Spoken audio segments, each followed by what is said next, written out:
नमस्कार साथियों, स्वागत है आप सबका इस YouTube चैनल पर। आज की इस वीडियो में हम लोग किरचॉफ लॉ को पढ़ेंगे, जो कि परीक्षा के पॉइंट ऑफ व्यू से बहुत ही इंपॉर्टेंट होता है। 2 नंबर सवाल के लिए, 5 नंबर सवाल के लिए, 1 नंबर के लिए IIT और नीट में भी इससे सवाल पूछे जाते हैं। अगर अभी तक आपने मंजिल सीरीज को फॉलो नहीं किया है तो आप उसको कर सकते हैं। उसका लिंक डिस्क्रिप्शन बॉक्स में दिया गया है। आप वहाँ से मंजिल सीरीज में बहुत ही इंपॉर्टेंट टॉपिक्स फिजिक्स और केमिस्ट्री से रिलेटेड होते हैं, आपको मिल जाएंगे देखने के लिए। तमाम तरीके के उसमें सवाल को बनाए गए हैं जो कि बोर्ड कंपटीशन के नज़रिए से इम्पोर्टेंट होते हैं। लिंक डिस्क्रिप्शन बॉक्स में दे दिया गया है। चलिए स्टार्ट करते हैं। यहाँ से किरचॉफ्स लॉ को पढ़ना है। किरचॉफ्स लॉ, किरचॉफ्स के 2 रूल होते हैं। ये करंट इलेक्ट्रिसिटी का पार्ट है, करंट इलेक्ट्रिसिटी चैप्टर भी इसको पढ़ना है, जहाँ पर कॉम्प्लेक्स सर्किट का डायग्राम बनता है, जहाँ पर क्लोज लूप आ जाता है। उसको सॉल्व करने के लिए किरचॉफ्स का लॉ लगाया जाता है। किरचॉफ का 2 नियम होता है। पहला होता है KCL और दूसरा होता है KVL। KCL का मतलब होता है Kirchhoff's current rule, Kirchhoff's current, और L का मतलब होता है लॉ। KVL का मतलब होता है किरचॉफ्स वोल्टेज लॉ। KCL मतलब हो गया किरचॉफ्स करंट लॉ और KVL का मतलब हो गया किरचॉफ्स वोल्टेज लॉ। KCL को फर्स्ट लॉ कहा जाता है किरचॉफ का, और KVL को कहा जाता है सेकंड लॉ ऑफ किरचॉफ, दोनों। अब इसमें क्या होता है कि इनपुट करंट आउटपुट करंट के बराबर होता है।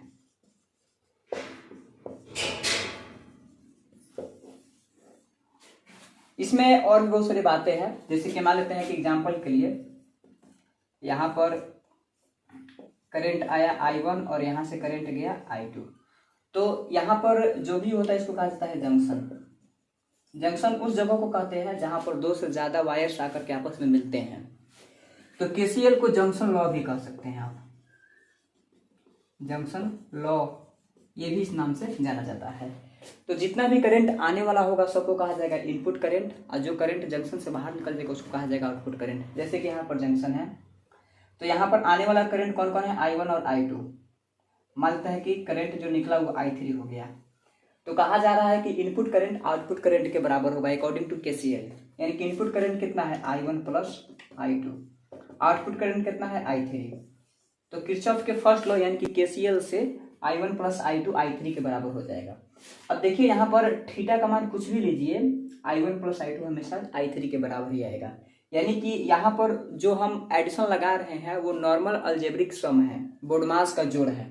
इसीलिए जो हमारा करंट है एक स्केल, किरचॉफ से वोल्टेज लॉ भी कह सकते हैं आप इसको। इसमें क्या होता है कि for any closed loop sigma delta V बराबर 0। एक लूप क्लोज होना चाहिए। अब लूप में क्या होता है कि जब करंट का स्विच वहां पर ऑन रहेगा और करंट बार बार किसी सर्किट में फ्लो हो रहा है तो उसको क्लोज लूप कहा जाता है। तो उसमें जितने भी पोटेंशियल होंगे सबका मान अगर हम जोड़ेंगे तो उसका मान 0 आ जाएगा। इसी का मतलब होता है KVL, किरचॉफ सेकंड लॉ। अब इसमें नोट में एक बात लिखना है, it is based on conservation of energy. बहुत ही इंपॉर्टेंट है। आपने अभी देखा कि जो KCL है यानी कि किरचॉफ्स का जो करंट लॉ है, इसको जंक्शन लॉ भी कहा जाता है। ये किस पर बेस्ड होता है, चार्ज कंजर्वेशन पर। अगर KVL की बात की जाए तो ये एनर्जी कंजर्वेशन बहुत ही इंपॉर्टेंट है, और यही दोनों पर नीट में IIT में कितना बार सवाल पूछा गया है। KCL चार्ज कंजर्वेशन पर बेस्ड है और KVL है एनर्जी कंजर्वेशन पर। यही होता है किरचॉफ लॉ। अब जरा सर्किट में अप्लाई करके देखेंगे कि किरचॉफ लॉ क्या होता है, क्योंकि सर्किट में जो बड़े बड़े प्रॉब्लम्स होते हैं वो किरचॉफ लॉ से बहुत आसानी से बन जाते हैं। तो चलिए IIT JEE मेंस का प्रीवियस ईयर का क्वेश्चन है, इसको जरा सॉल्व करके देखते हैं। आप इसको पॉज करके खुद से सॉल्व कीजिए। एक सर्किट डायग्राम दिया गया है, यहाँ पर देखना है I1 I2 I3 I4 I5 I6 मान दिया गया है। इसमें I1 का मान, I4 का मान, I5 का मान दिया गया है। हमसे पूछा जा रहा है कि I2 I3 I6 का मान क्या होगा। अब इसमें करंट का मान पूछा गया है तो इसमें लगेगा एम्पियर का फर्स्ट लॉ। अब देखिए जरा, जैसे कि I5 यहाँ है, तो I5 करंट यहाँ से फ्लो हुआ जिसका मान शायद सवाल में दिया गया है 0.4 एम्पियर। अब 0.4 एम्पियर करंट यहाँ आएगा और यहाँ के बाद चूंकि ये जंक्शन नहीं है, करंट वहां पर जाकर डिवाइड होता है जहां पर जंक्शन आता है। अब ये जंक्शन नहीं है तो अगर 0.4 एम्पियर का करंट यहाँ आया तो यहाँ से भी पास हो जाएगा 0.4 एम्पियर का करंट, यानी कि I6 का मान हो जाएगा 0.4 एम्पियर। अब फिर देखिए, अब यहाँ से I4 डिवाइड हो रहा है, I4 जैसे यहाँ जाएगा तो ये डिवाइड हो जाएगा दो भाग में, एक चला जाएगा इधर और एक चला जाएगा इधर। तो I4 का मान सवाल में दिया हुआ है 0.8 एम्पियर। 0.8 एम्पियर यहाँ आएगा। अब यहाँ पर जंक्शन है, अब जंक्शन है तो यहाँ पर किरचॉफ का फर्स्ट लॉ लगाना पड़ेगा, जो इनपुट करंट होगा आउटपुट करंट के बराबर होगा। 0.8 है और 0 पॉइंट यहाँ गया और 0 पॉइंट यहाँ जाने के बाद यहाँ और यहाँ डिवाइड हो गया, तो इधर चला गया 0.4, तो इधर कितना चला जाएगा 0.4, क्योंकि 0.8 डिवाइड होगा दो भाग में, तो एक तरफ चला गया 0.4, तो दूसरा कितना बचा 0.4 एम्पियर, यानी कि I3 का मान हो गया 0.4 एम्पियर। अब देखिए, अब यहाँ से I1 करंट का मान दिया गया है -0.3 एम्पियर। I1 करंट का मान सवाल में दिया गया है -0.3 एम्पियर, तो इस डायरेक्शन में है -0.3 एम्पियर, तो इस डायरेक्शन में हो जाएगा 0.3 एम्पियर, यहाँ भी होगा 0.3 एम्पियर। अब जैसे इधर आएगा तो 0.3 एम्पियर हो जाएगा। उसी प्रकार से I6 जब इधर आ जाएगा तो I6 का मान कितना है 0.4 एम्पियर, क्योंकि यहाँ से जंक्शन है। और I3 भी जब इधर आएगा तो इसका मान कितना है 0.4 एम्पियर, तो ओवरऑल I2 का मान कितना हो जाएगा 0.4 प्लस 0.3 और प्लस हो जाएगा 0.4, यानी कि I2 बराबर हो जाएगा 0.8 प्लस 0.3 1.1। तो यहाँ पर I2 का मान हो गया 1.1। ऑप्शन ए में भी है, ऑप्शन बी में भी है, यानी कि ऑप्शन सी और ऑप्शन डी तो नहीं होगा।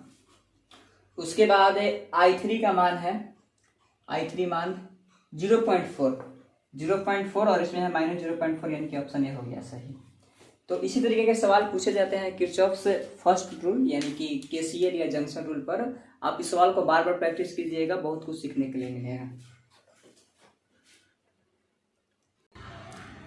चलिए, एक सवाल है नीट 2010 का, फटाफट वीडियो को पॉज कीजिए और इसका खुद से आंसर सॉल्व करने की कोशिश कीजिए। बहुत ही आसान सवाल पूछा गया था।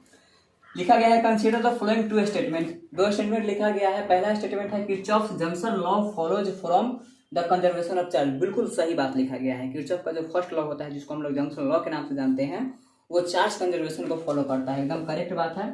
Kirchhoff's loop law follows from the conservation of energy, ये भी सही बात है। मतलब स्टेटमेंट 1 और स्टेटमेंट 2 में यही कहा जा रहा है कि जो फर्स्ट लॉ होता है यानी कि जो KCL होता है वो कंजर्वेशन ऑफ चार्ज पर डिपेंड करता है, बिल्कुल सही बात है। और ये जो सेकंड लॉ होता है जिसको हम लोग कहते हैं लूप लॉ या KVL के नाम से हम लोग जाना करते हैं, ये किस पर बेस्ड होता है एनर्जी पर, ये भी बात सही है। ऑप्शन दिया गया है both 1 and 2 are for wrong, ये तो गलत ऑप्शन है।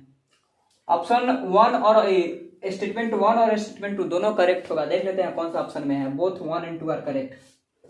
नीट में इस तरीके के सवाल पूछे जाते हैं। अभी खुद IIT का क्वेश्चन सॉल्व करके आपको दिखाता हूं तो भी अंदाजा लग जाएगा।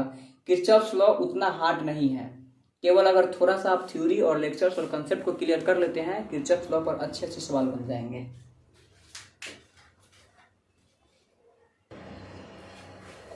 तो चलिए, आप लोगों को समझ में आया होगा। इसका नेक्स्ट जो सेक्शन होगा वो 1 या 2 दिन के बाद आपको मिल जाएगा, जिसमें और भी हम क्वेश्चंस किया करेंगे। तो इसको बढ़िया से आप देख करके इसका नोट्स बना लीजिए। मिलते हैं नेक्स्ट वीडियो में, तब तक ऑल द बेस्ट।